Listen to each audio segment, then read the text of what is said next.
Hello, and welcome back to Hagan's New Jersey PIP Tips, where we bring you monthly segments on New Jersey personal injury protection, otherwise known as PIP.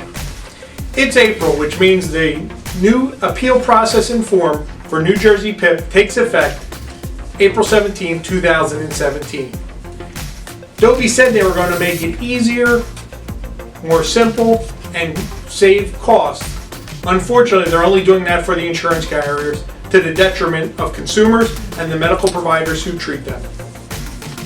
In case you couldn't make my two seminars this past month, I'm going to be showing you my slideshow on the new appeal process and forms and going over the main things you need to know. So let's get to it. In 2003, Dobie allowed insurance carriers to have an internal appeal process for the first time. It required them to have it in their plan. However, in 2010, Dobie reinterpreted this regulation to make it mandatory that they had to have an appeal process. In January of 2017, they finally passed a uniform internal appeal process by regulation, and it required mandatory forms. In their comment section, they claimed it was going to be efficient, easy, and reducing overhead costs. Unfortunately, these are only going to happen for the insurance carrier, as the new process is quite exhaustive. You have to use two forms, a pre-service appeal form and a post-service appeal form. These are available in PDF and Excel on their website, or you can obtain them through me. This takes effect April 17, 2017. Now, before we get into the specifics of the appeal process and the forms, one of the things I should point out is documentation. Documentation is key, whether it's for pre-certification, billing, appeals. If you spend the extra few minutes to properly and fully document the patient's file, it'll help you get paid. It'll help you get the treatment approved, win your appeals, and ultimately win an arbitration. Make sure they're specific, whether they're handwriting or typewritten. Up until April 17, 2017, you need to be following the current decision point reviews plans. After that date, it'll be a one-level appeal. You have to use their form, and it's one level for each issue in dispute. All appeals must be on the forms established by the Department of Banking and Insurance. There's two types, a pre-service appeal and a post-service appeal.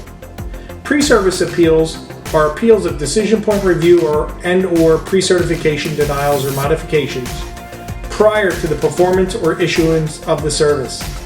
It must be done within 30 days of receiving that denial or modification. Post-service appeals are appeals subsequent to the performance or issuance of the service. These post-service must be filed at least 45 days prior to filing of the arbitration or action in Superior Court. To be safe, make sure you're filing your pre-service appeals no later than 30 days of the written denial or modification for any services you haven't performed, rather than just waiting to file. You must send the required forms and supporting documentation to the correct address or fax number specified in the insurance carrier's plan. You still need to read the decision point review plan for each claimant. Now, make sure you're careful with these numbers or addresses, as they often change from plan to plan and can even potentially change, whether it's a pre-service or a post-service appeal. Again, save proof of sending these appeals, such as a fax confirmation or registered or certified mail.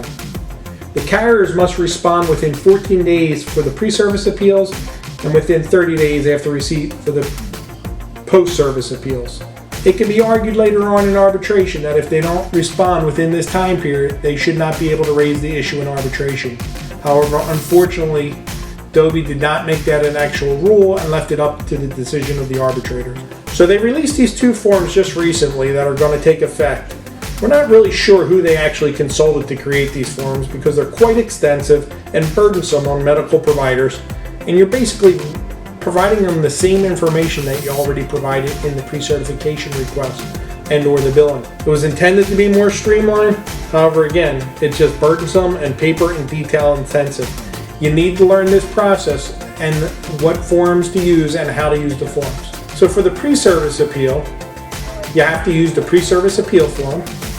Along with, at a minimum, you must attach a copy of the original APTP form, which is the attending provider treatment form.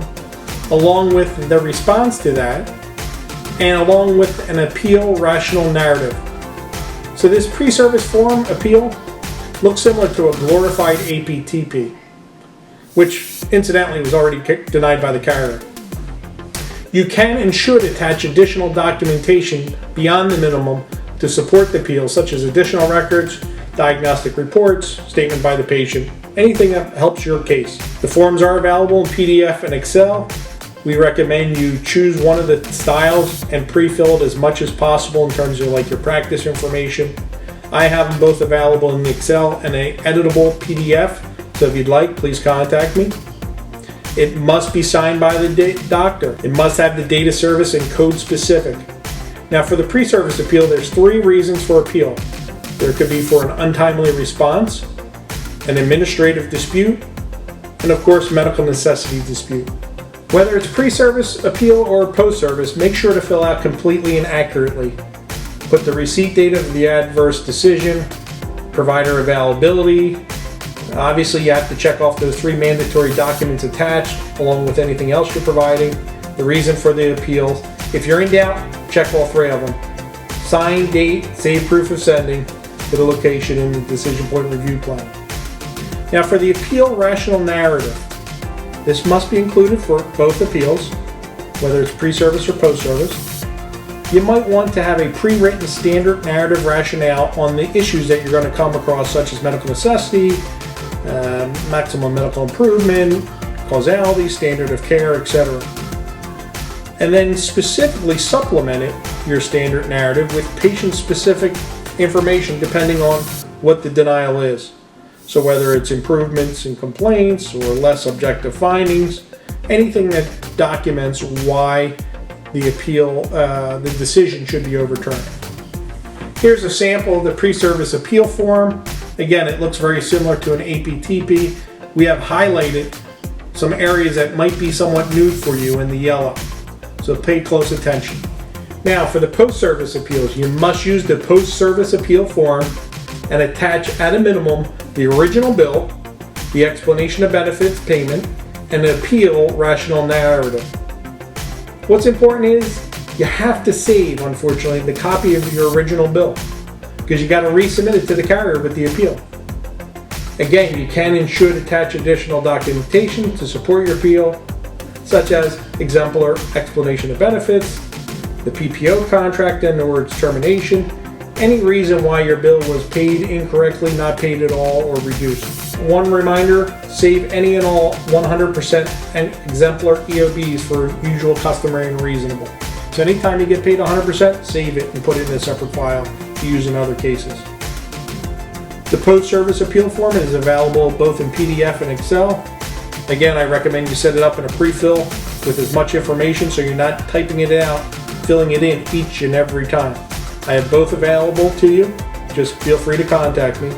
Again, it must be signed by the provider after completing or reviewing the documentation. It's date of service, code, and amount specific. Now with the post-service, there's up to 29 appeal levels. There's 10 bill level appeal codes, which are on the back of the form, and 19 line item appeal codes, which are on the back of the form A through S. You must mark. Again, if you're not sure, mark as many as possible. Make sure to fill out them completely and accurately.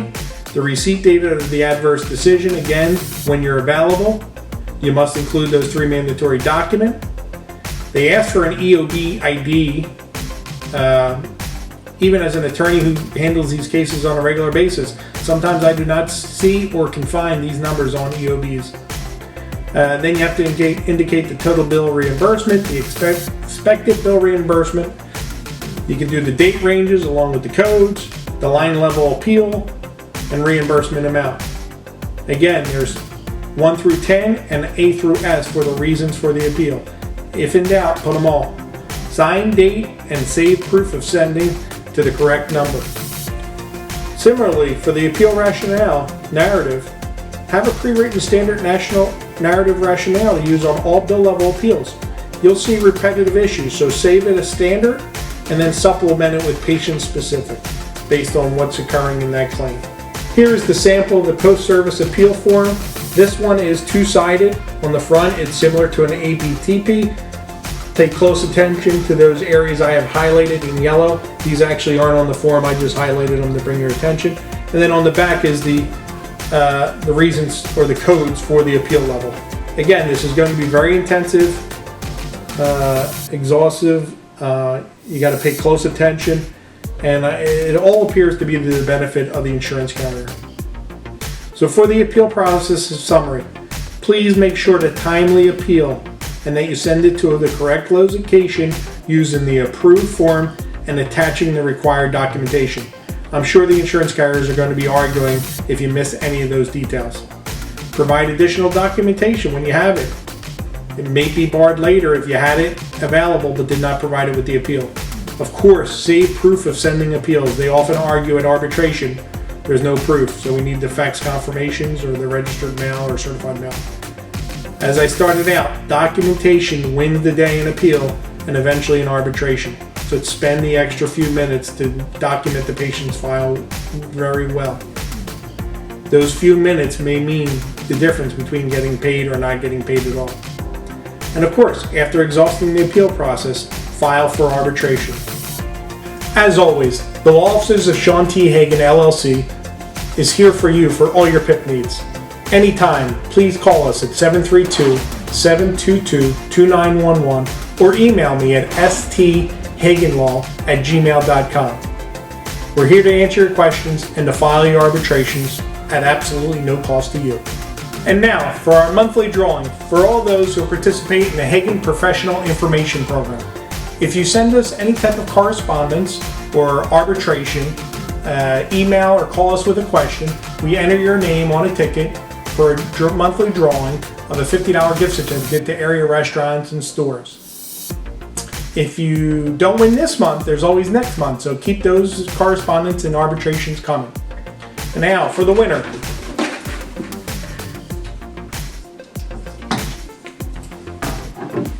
Ticket 1310242, Lisa from Mount Olive Chiropractic. Congratulations, Lisa. We'll get out your gift card shortly. Finally, I hope these April showers will help grow your May flowers, which we've sent out with our spring thank you gift. If you find these videos helpful and informative, please like, share, and subscribe to the links below. Again, we're never too busy for your kind PIP referrals. Thank you for your continued relationship, and I'll see you soon. God bless.